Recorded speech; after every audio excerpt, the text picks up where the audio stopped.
that are worshipers of their own power. There are those who are only interested in their status in life. We mentioned those in earlier segments. What we're saying is ungodliness reaches into us, and the depravity that is brought out, the evil that is demonstrated, can only be changed by a loving, forgiving God. Richard will be right back in a moment to wrap up. But if you've just joined us, you've been listening to Reflections on the Word with Richard Kay. You can hear this message in its entirety again online, as well as Richard's entire archive at talknetworkradio.com.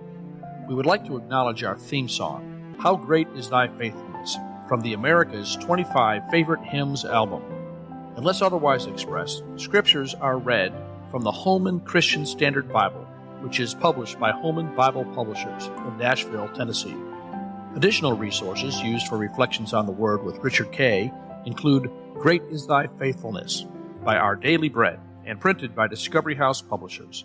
Again, here is Richard to wrap up today's message.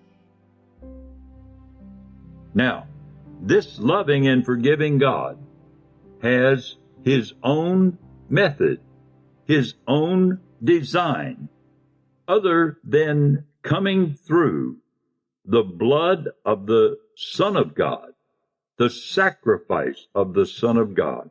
There is no means of forgiveness. I'm sorry. I wish there were, but there is not. And the only way that sinners can come into righteous relationship with the living God is through the blood of the sacrifice of His precious Son. There's no other way.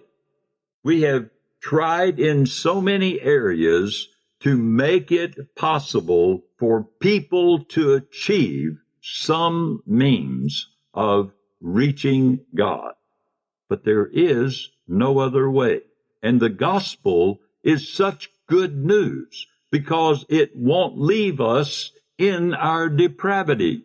It will transform us into new creatures. We become brand new.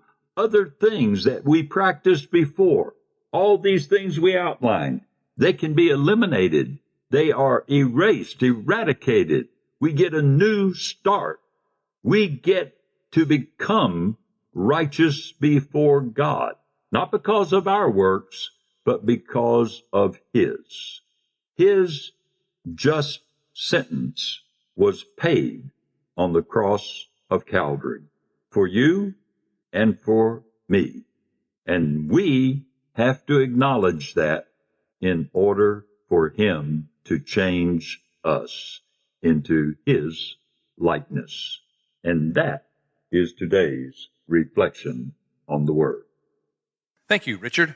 Join us again tomorrow when we continue with the next edition of Reflections on the Word with Richard Kay. For Richard and the entire team, this is Chuck Christie saying thanks for listening to this edition of Reflections on the Word.